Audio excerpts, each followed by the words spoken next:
I've been told in the past that commercial airlines are not allowed to be flown by two Christians, just in case one of them suddenly disappears.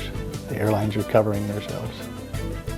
So they have a screening procedure to make sure that there's one Jewish pilot, one Christian pilot? I honestly don't know if that's a requirement or if that's just a rumor. Okay. I've heard that a couple of times over the past 10 years. Okay. So. But you haven't verified it? I've never verified it. Okay. All right, let me give you a scenario. Okay. You're dead. I hope of old age. Right. I'm not talking about, probably from the Jesus Lamb versus Blue State 4, but let's just say this time it's old age. Sure. And you find yourself in hell. Mm-hmm. And you're being roasted on a pit, and every hour on the hour you have to suck Satan's greasy cock, or whatever they make you do down there. I hear it's really bad. Yeah, right. Don't you wish you would have believed? It would have been so easy just to believe. Well, no, because it wouldn't really be any better. If I had to sit in heaven forever, knowing that there are these people, millions and millions, probably billions of people, suffering these eternal horrible torments, and there was nothing I could ever do for them, that to me would be hell. There are jokes about the Pope dies and goes to heaven. St. Peter greets him, as St. Peter often does in these stories, and says, you led a very holy life on earth, and if there's anything you want here in heaven, we'd be glad to accommodate you. We'd like to reward your faithful service on earth.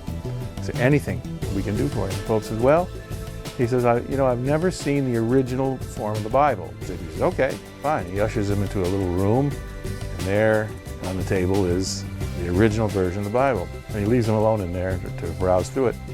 After a few minutes, he hears the Pope exclaim, oh, he says, oh my goodness, he says, the word is celebrate.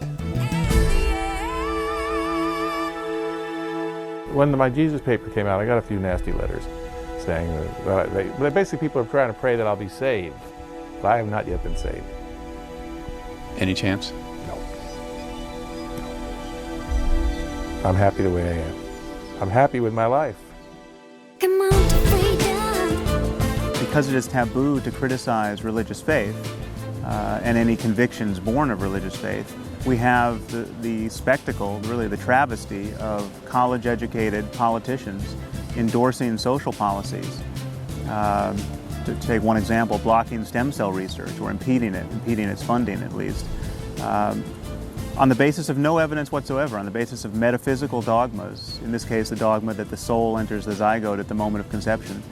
And this leads people who should know better to stand on the floor of the Senate or in the Oval Office and speak first century platitudes which are meant to serve as ethical arguments against what is undoubtedly one of the most promising lines of research in biology to remediate a host of scores, potentially, of terrible, debilitating diseases.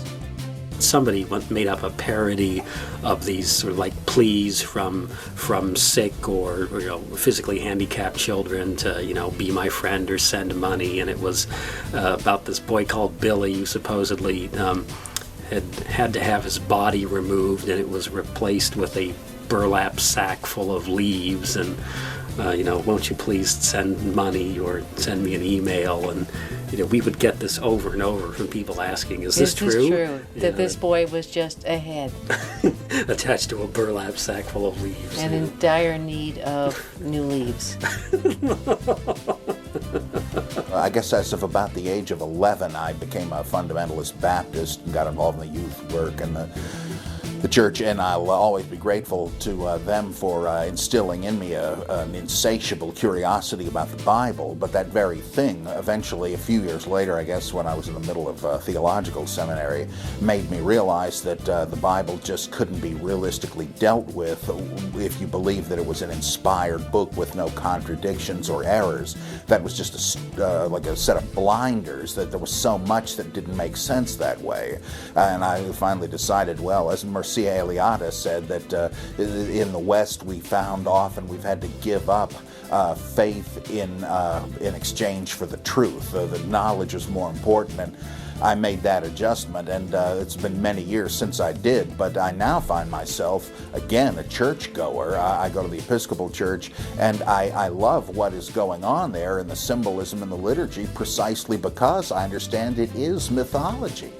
It really is a faith issue. People say, well, what's the difference between evolution as a fact and creationism as a fact? The truth of the matter is neither one are facts, because if you can't replicate either one. You can see evidence of evolution within species, but you can't see it from species to species, from any of that. But it is not scientifically without flaw itself. Creationism has all kinds of evidences, scientific evidence, that more and more, the more we find out about science, the more we see that it is accurate. But my personal belief in Jesus Christ is a faith issue. 1, 2, 3, and 1, 2, 3, and 1, 2, 3, and 1, 2, 3, and 1, 2, 3, and 1, 2, 3, and 1, 2, 3, and